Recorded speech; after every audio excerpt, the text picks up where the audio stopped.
Hey, Hi. there she is. Morning, We made Michelle. it. I made it.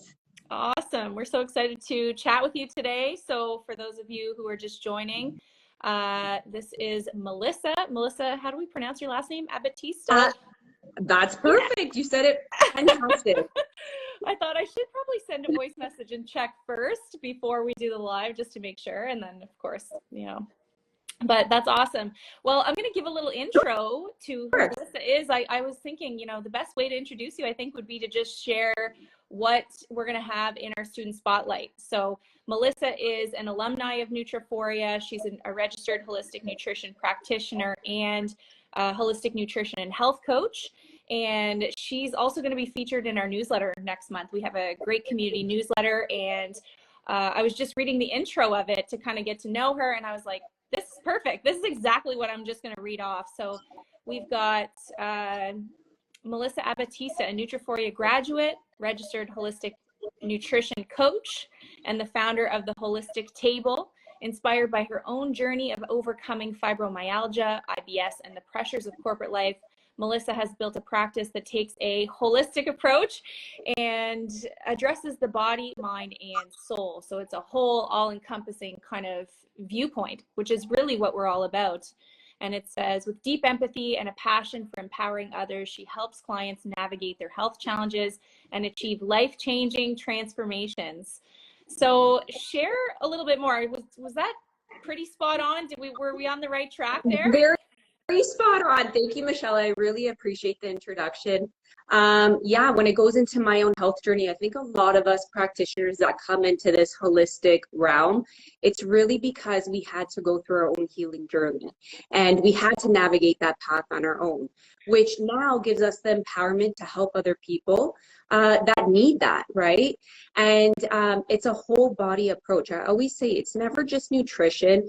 And what NutraPhoria was fantastic for, promoting that it's not just nutrition, it's everything else combined with that. So, it's the trauma, it's the mindfulness, it's the work-life balance that all plays a big role into our whole body approach and what we want to achieve. Because I can tell you to eat everything under the sun, and yeah, you're going to feel fantastic. Your stomach is going to feel good. However, there may be other areas that are still hindering, right? So we need to get down to those root causes and figure out what's actually else going on besides the nutrition, and why isn't this program or whatever protocol working for you. So I'm very grateful for all the learnings that I've had over my years.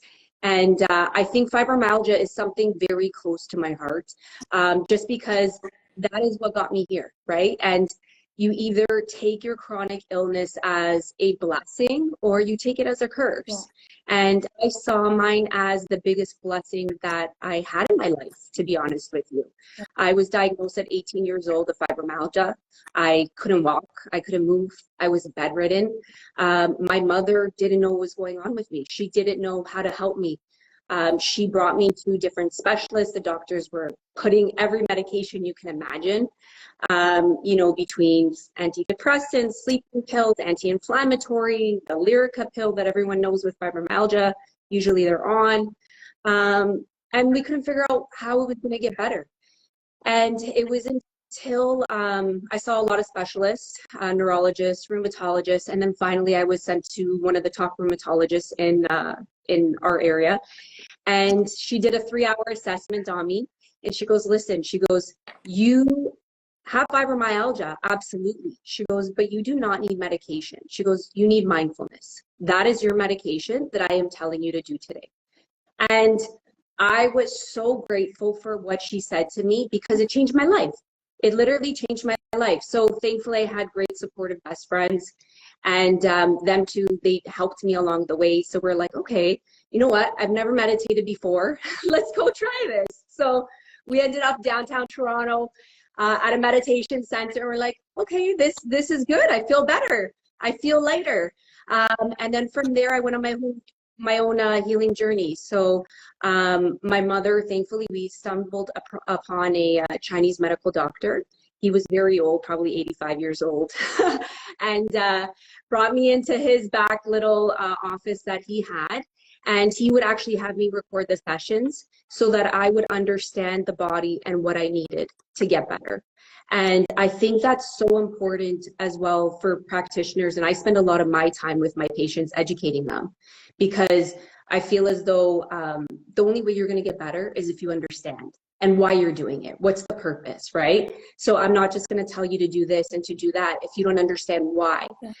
So the why is always very important. And I encourage that with people too. When you are with a practitioner, ask a lot of questions. Don't be scared to ask questions. Ask the questions so that you understand, so it makes sense to you. Because if it doesn't make sense to you, you're not going to do it. So yeah, with the practitioner there, I had some great mentors. He taught me a lot about herbal medicine, Chinese medicine, lymphatic drainage, where the body stores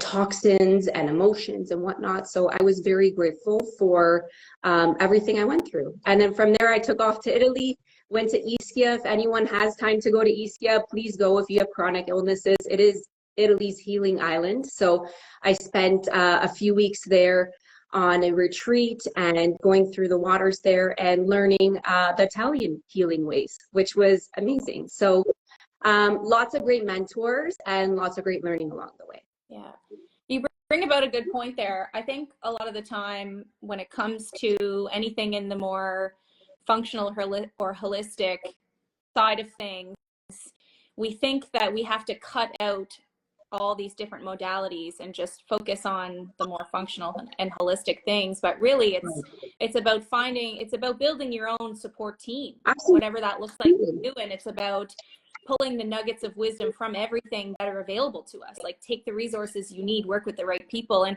some of that might be Chinese medicine, and some of that might be working with your doctor. Some of it might be working with a holistic nutritionist. It might be going to Italy and connecting with someone there, and you pull all these nuggets of wisdom. And the beautiful thing I think about your story is that as someone who works with people in this area now, you not only are educated to be able to help people in this, but you also got pretty well got a degree in it from living it and actually seeing like where are the cracks in this healthcare system when it comes to people that are dealing with chronic illness like this.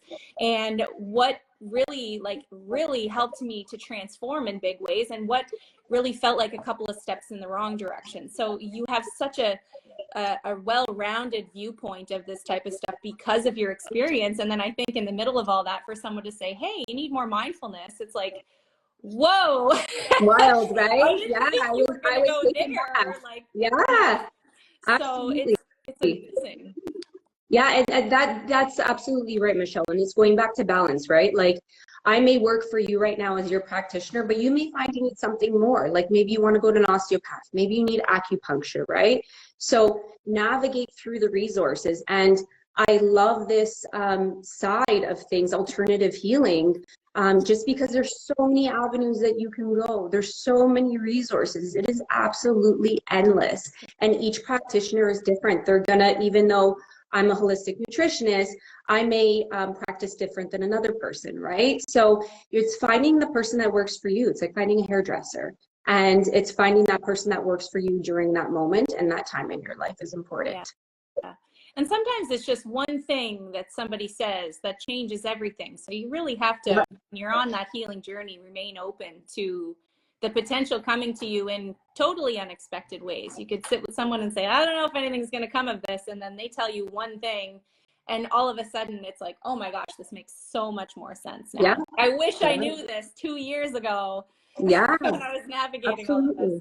Absolutely.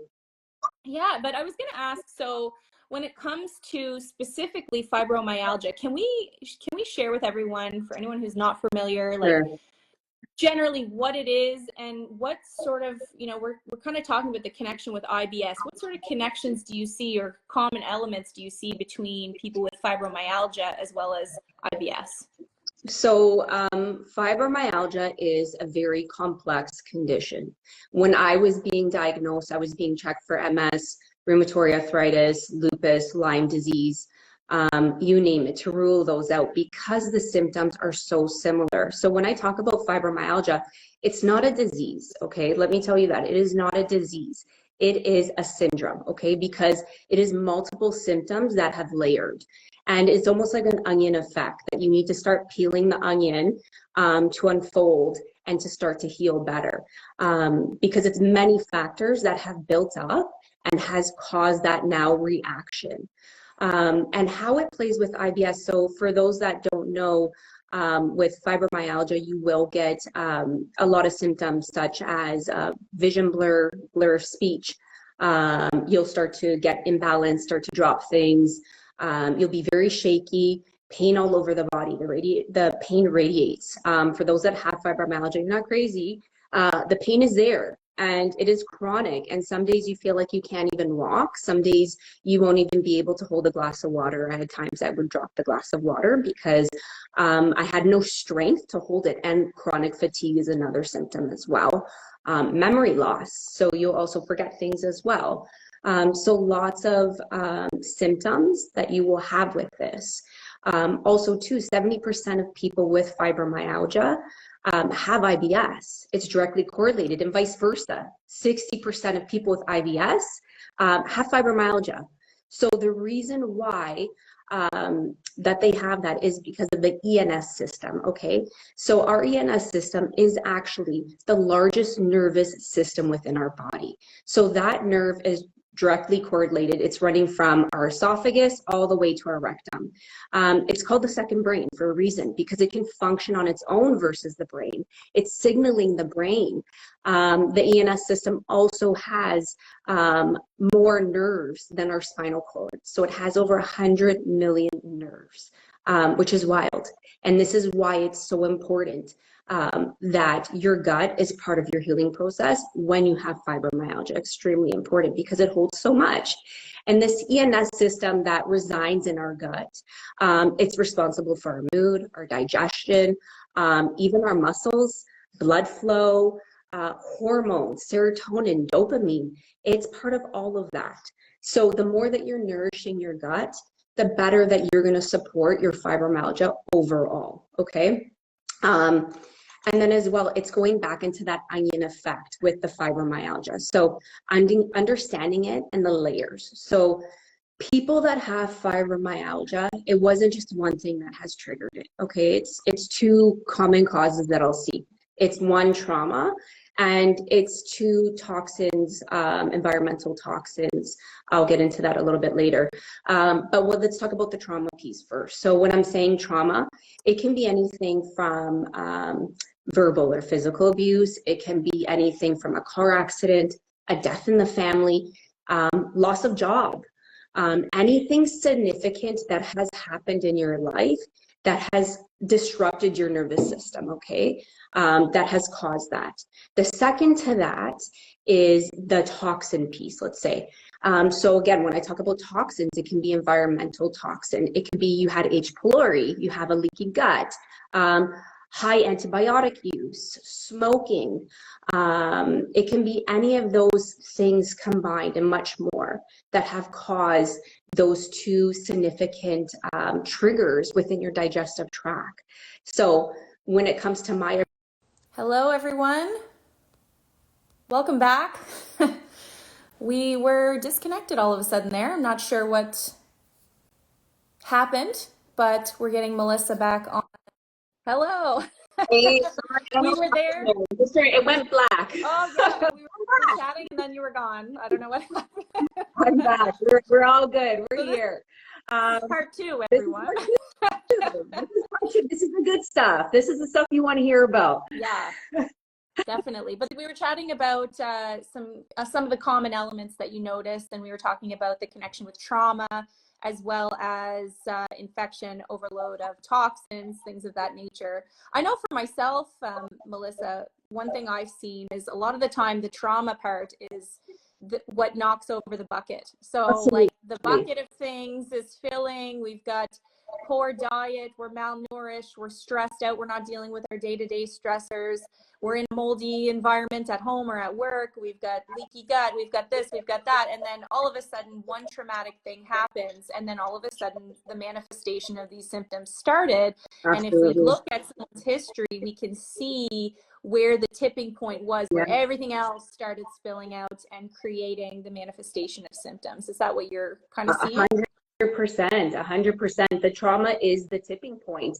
And for people that have fibromyalgia, if they do go through a relapse, it's that traumatic effect that's actually going to cause the relapse for them. So again, like I said, it could be something like a car accident, a death in the family, loss of job, anything like that could actually put them back into the fibromyalgia. So that's why I think it's so important to create your toolbox. Create your toolbox if you have fibromyalgia of what worked for you in the past. So did mindfulness work for you? And mindfulness can be anything. It could be meditation, it can be prayer, it can be going for a walk, okay? And just observing like the birds in the sky and everything around you. Was it tapping that worked for you? EFT, right, is very beneficial for people with fibromyalgia. Is it doing some cognitive behavioral therapy? So there's different toolboxes. And like I said, like maybe those tools worked for you before with fibromyalgia. Maybe you need to reshuffle things this time and see what's going to help you calm down your nervous system, because fibromyalgia is an overstimulation of your nervous system. Okay. And the more that you can grasp that and help it calm it down, the better that you're going to do with your fibromyalgia. Yeah. Yeah, and like I find with what works for one person isn't going to work for another in all circumstances. Absolutely. Like that's the one, Absolutely. The one thing that's the same across the board is that everything's different. Yes. So you really gotta kind of play around and try, be open to trying things, you know, in order to find what is going to be the key for you in these kinds of conditions. Yeah, absolutely. And I think probably like yourself, each protocol, to your point, is different. And it's working and understanding that person, okay, what's going to work for you? And if they say, hey, this doesn't work for me, I'm not into this, Melissa, no problem. Let's try something else that's going to make it work for you. Yeah. And it's navigating that as well. And again, like I said earlier, ask questions to your practitioner, because it helps you understand yourself better. You're going to get it better. You're going to understand it and what is going to help you and why. Yeah. So let's talk about the role specifically of nutrition and of different foods that can potentially trigger or that can support kind of a reduction in inflammation in the body when we're dealing with these kinds of conditions. What are you noticing when it comes to nutrition that kind of goes across the board? Sure. So back again, when I got diagnosed, I was 18 with fibromyalgia and IBS that I got diagnosed. So let's say 20 years ago. And back then, I said, okay, you know what? My body was telling me I can't have gluten, I can't have dairy. I need to take these things out of my life. And I went to a very clean and balanced diet. Just back to nature sources, right? Eating my protein, eating my fruits, eating my vegetables, my whole grains as they are. But 20 years ago, it was like, what's wrong with this girl? What? You don't eat gluten? You don't eat dairy? Like, are you okay? And I said, I really had to put it into perspective for myself, because I said, I'm doing this for my body to heal my body. With my IBS was very severe. So I was hospitalized twice. I had to go on IV because the IBS was so chronic. And I said, the only way I'm going to get better is if I fix my diet. So I didn't care that, hey, you know what? I have to take out gluten for now. I have to take out dairy for now so that I can actually digest food and not be throwing up and not feel really sick. And my boyfriend at the time, now husband, was very supportive of that as well. So it's having that support team around you, and my mother and my grandparents, you know, my grandparents at the time, quite older, but in Italians, and you say, you can't eat gluten? Like, what's wrong with you? But they were so great. They were fantastic. And they said, okay, no problem. Let's make it gluten-free. So I started to create my own recipes back then, and they were doing it for me too. So it's having that support team. And if you don't have that support team, then you be prepared, right? And I'll talk about that a little bit later, about having to prepare yourself when being in these situations and you're like, I can't have something because it's not working for my body right now. But when it comes into nutrition for people with fibromyalgia and IBS, definitely dairy number one, gluten to follow that. Processed food. So that's refined sugar. You know, if you want that bag of chips, let's stay away. Anything that's not in its whole form, seed oil, all the nasty stuff, right? Like that's going to cause an immediate flare up for you. And why gluten and dairy? I say that is because gluten is one of the top inflammatory items, okay, especially in North America. So if you are going to buy gluten, let's say, I would say stick to more European brands. However, North America, highly processed. So you are going to get a flare. Dairy too. Dairy has lots of benefits. However, if you are in a chronic state with inflammation, stay away from dairy for now, right? And introduce it when the inflammation has calmed down. But then as well too, we can go into the other foods. I would say use foods first and foremost as your tool for healing. It was put on this earth to heal. Let's use it. Okay.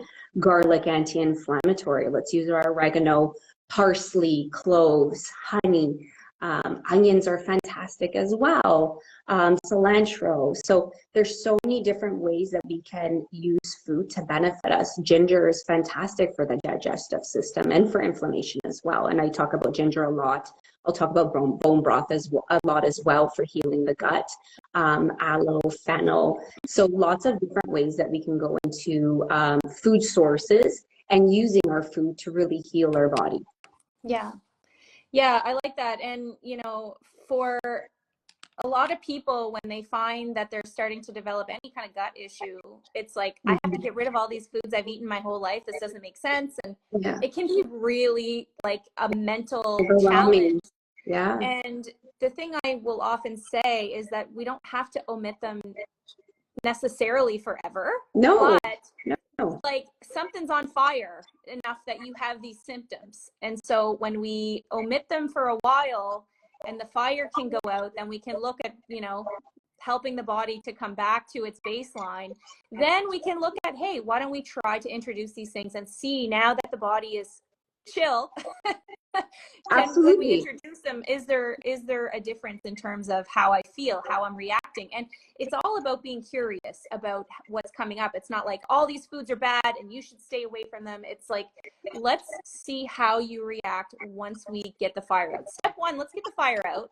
Absolutely. And then look at that. And like you said here, you know, there's so many things that we can bring in. We can focus on so many beautiful foods that we are bringing in that are nourishing, that are supporting your body in terms of feeling better. And so it's not just taking everything away. It's, hey, you know what? Let's try incorporating something like aloe that is so soothing for the gut lining, that has so many benefits. And looking at like, what is this actually doing in my body? Learning about these foods. Don't just take them because some person on the internet told you to. Like actually researching them and figuring out, oh wow, this is actually helping this, and this, and I had no idea. So I love that kind of that way of looking at things, of just not just taking it all out and it's gone forever and you just have to sit there with your sad little plate of food, but like, what do I get to try? What do I get to learn about my body? How do I get to support my body? And again, like you said, it's understanding, right? How you're feeling after you have those foods. So why am I having garlic right now? Right? Yeah. It's antibacterial, it's anti-inflammatory, it's going to help cleanse out my liver. So I like to do a lot of education with my clients as well, getting them to understand, like, how is this food going to help me right now? And the more that you understand it, the more you're going to understand why you're putting it in your body and why you want to put it in your body. So that is part of your healing process, right? Is understanding yourself and being aware of what is going on. Other things I would say too for people, especially now going into the holiday season, if you do have fibromyalgia and IBS, especially on the East Coast side, it is very cold right now. So people with fibromyalgia, you are going to be flared. Like today is a perfect day for a fibromyalgia flare because it is damp, it is cold, it is rainy. So my best thing I can say to you guys is hydrate yourself. Make sure you're drinking adequate amount of water just to help flush out any toxins and get the lymph nodes moving. Second to that, I would say stay warm. So some people with fibromyalgia, like they like to go to saunas, invest in a sauna blanket also is helpful, but the warmth is therapeutic. Red light therapy is also great for people with fibromyalgia to help calm down the symptoms. And rest. Like if you feel like you need to rest and today is a resting day, that is okay. I think especially in North America, our lifestyle is very go, go, go. And sometimes we can't put the brakes down. So it's important to recognize when you need to slow down. And like today with fibromyalgia, if your fibro is flared, slow down and recognize that and be like, you know what, I'm okay with taking a break today. And taking some time to sit down for myself. It's not that I'm abandoning anything. I'm taking care of myself, right? And it's just you going back to yourself and taking care of yourself. Yeah. And the same thing with lifestyle, you know, with certain foods, what works for one might not work for some. So some people may have a ton of issues with consuming onions and certain things like that. Yeah, absolutely. So it's all about finding like something specifically unique to you that is just for you. Like if I work with 20 clients, I have 20 protocols. There may be sort of generalized suggestions of where to direct yourself when it comes to certain conditions, but every person is going to react differently. Everybody has a different lifestyle. They have different genetics. They have a different health history. They have different behaviors, allergies, sensitivities, all of these different things. And so with these kind of suggestions for anyone listening, we would say, you know, there are certain things that we can generalize across the board, like getting adequate hydration, things like that. But it's all about finding what works for you. And with that, I would say my next question that I want to go into with that in mind would be supplements. So for anyone listening, this is not a, you know, if you have fibromyalgia, go buy these things. It's not that, but it's just a general idea of what sort of things, what sort of tools can we use to best support us if we are experiencing these kinds of symptoms? Sure. So when it comes to fibro, I would say first and foremost, work on your diet. Okay. That's always key before you add in any supplements. When you're adding in supplements, when there's too much congestion, nothing's going to work for you. Okay. I'll be honest. So work with the foods. And again, if you can visit actually even on my page, and I break down the anti-inflammatory foods, and I'll send it to Michelle after, and she can share it, just the top anti-inflammatory foods that are really beneficial for people with fibromyalgia. Start with that. Yep. After that, I would say then, you know, work on a good probiotic. So take a good probiotic for your body. That's just going to help encourage the good gut bacteria and reduce any kind of overgrowth or toxins that you may have lingering inside. Vitamin D and K reduces the risk of IBS actually, and especially right now in North America, again, East Coast, it's cold here, it's damp, it's dark. Make sure that you're taking adequate amounts of vitamin D just to help with the IBS and with the fibromyalgia. Magnesium, it's going to help reduce the bloating and calm your nervous system.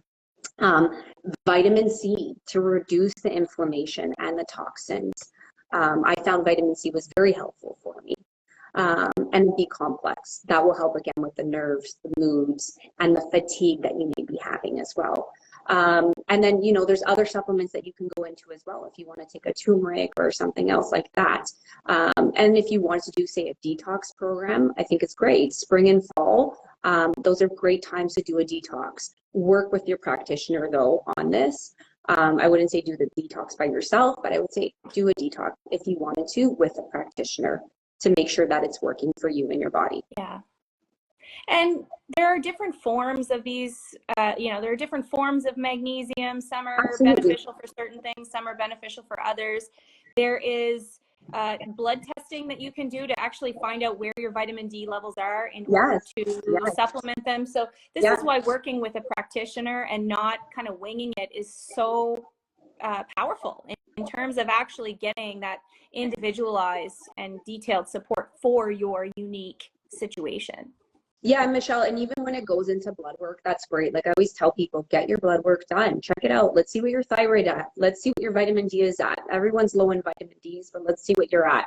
Your B12, like this can all be checked through your GP, right? So if you get those results and then work with your practitioner, that's also going to help with your fibromyalgia, with your IBS, because it's all correlated. At the end of the day, everything is coming back to your gut.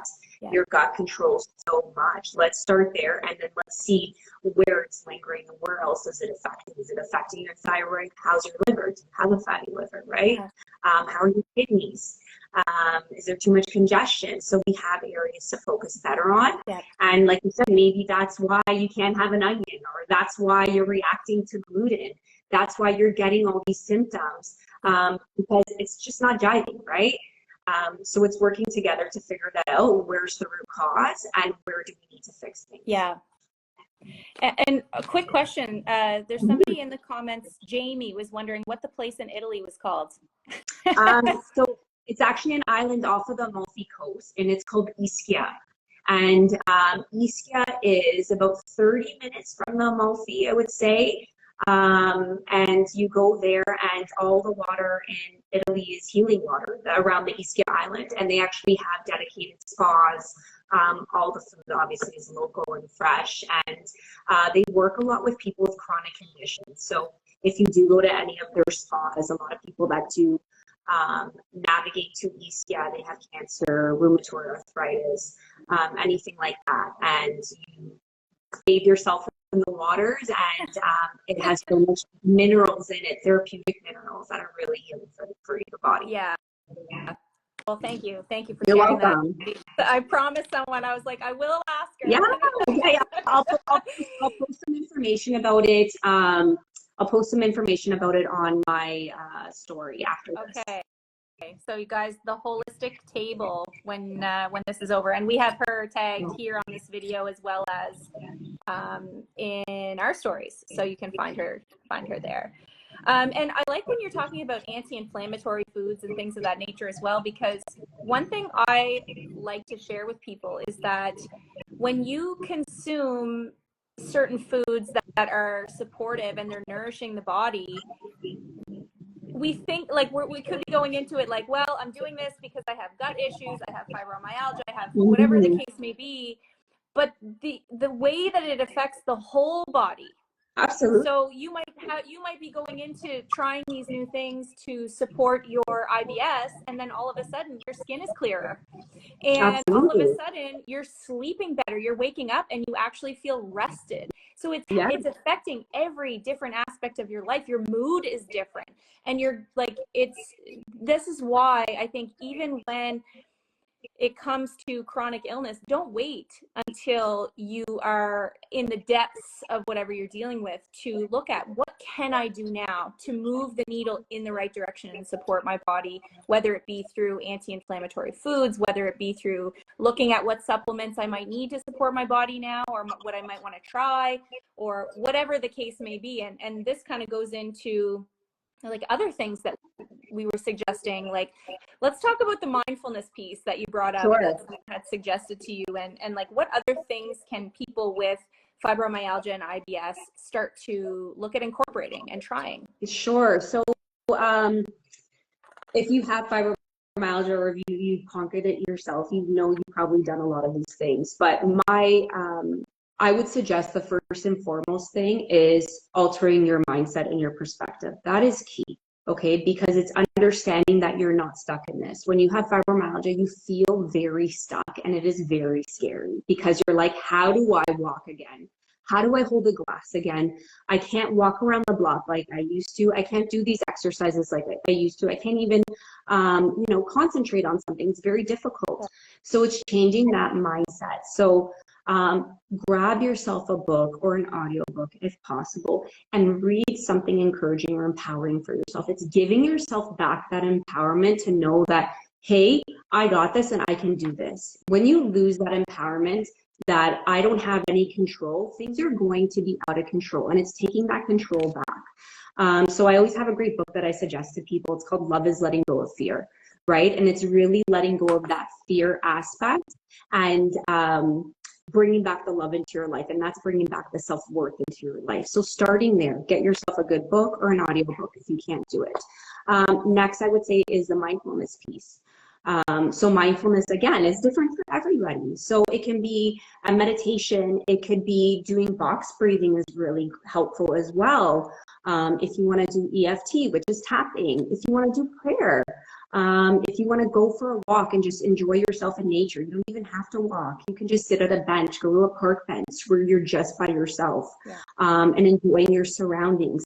It's being present with yourself, essentially. That is mindfulness, okay? Focusing on your breathing, getting those breaths with yourself. Other things that you can do red light therapy was helpful, infrared sauna or sauna blanket. You can also do yoga, Pilates. So when I took my time in Italy and I went to Ischia, I was actually on a yoga retreat, which was fantastic.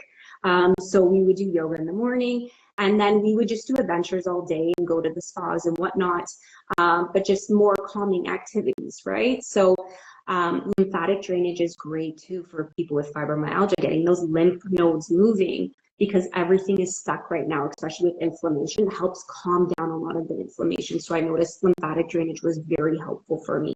And most importantly, developing a relaxing bedtime routine. Okay, so that's resetting your circadian rhythm. If you do have fibromyalgia, you have fatigue, but also too, you have trouble sleeping a lot of the time.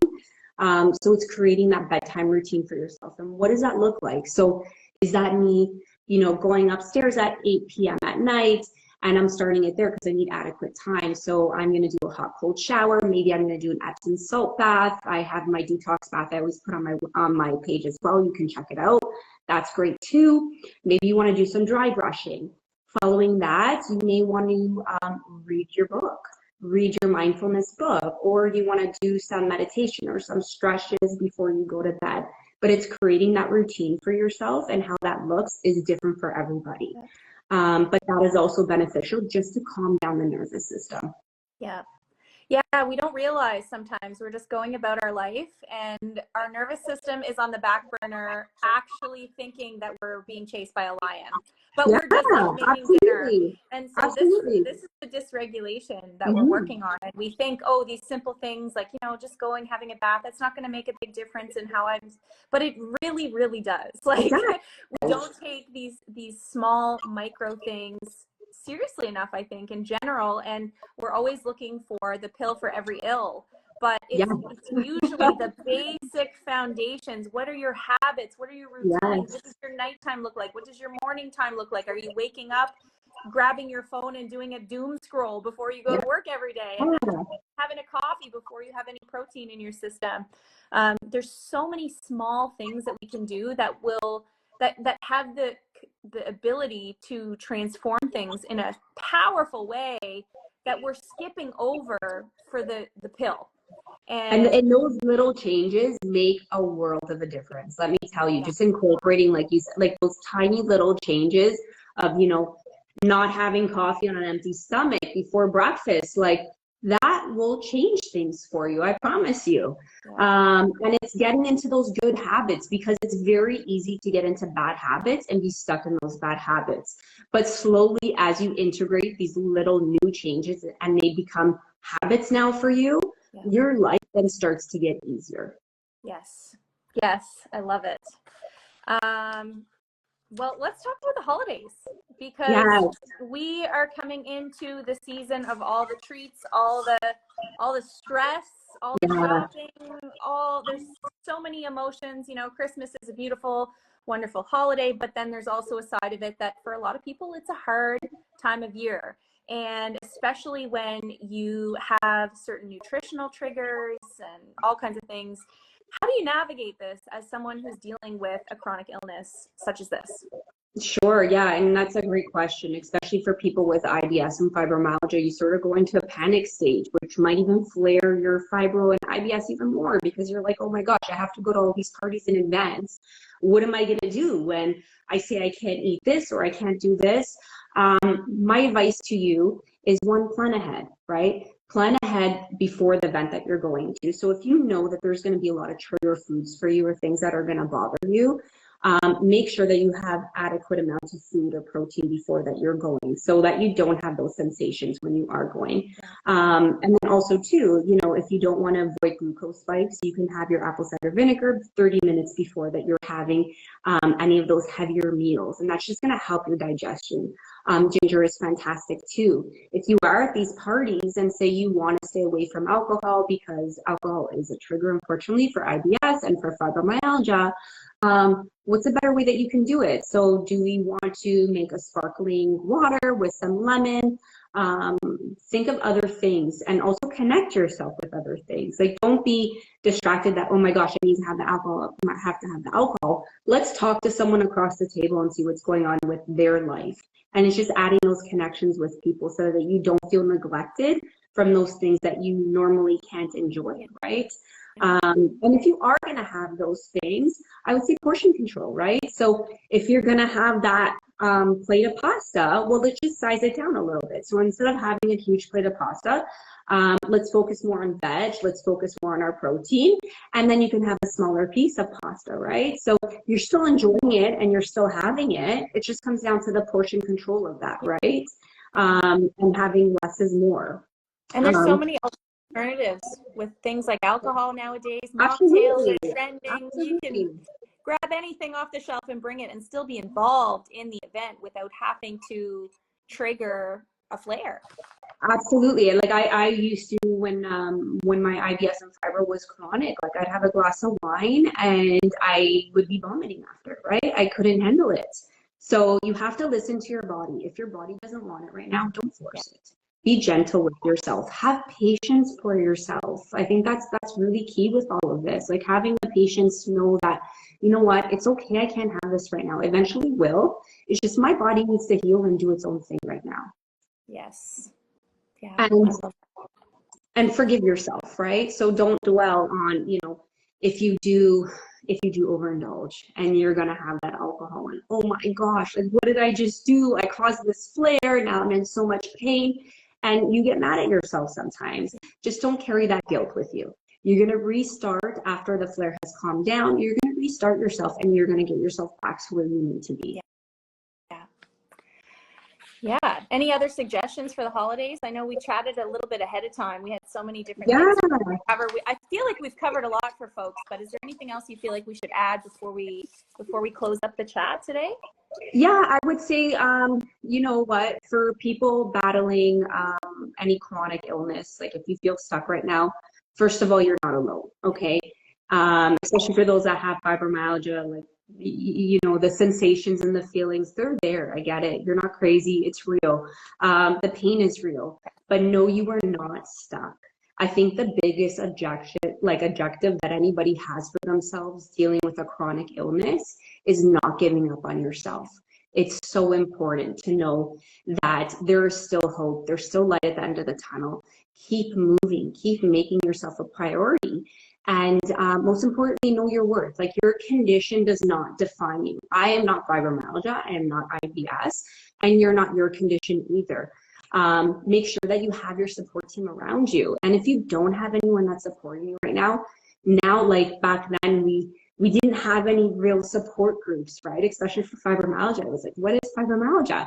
Yeah. But now there are so many support groups, and I even look online now and I see like all the people I've connected naturally with just through social media. Yeah.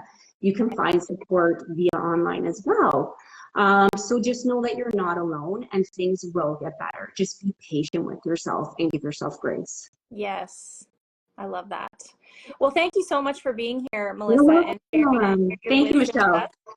Let everyone know, where can we find you beyond this chat? Where can we stay connected to your work? How can we learn more about all the things that you offer? Sure. So you can visit the Wholistic Table on my social media, or you can visit my website, theholistictable.com as well. I have some ebooks if you're ever interested in downloading it. And then I have some of the great tools that I like as well. The infrared sauna blanket and the red light therapy is also listed on my website for everybody to check out. Awesome. Well, thank you so much for your time. Thank you, everyone, thank you for who tuned in with us. And we hope you guys have an awesome holiday. You as well, Michelle. Thank you. Take care.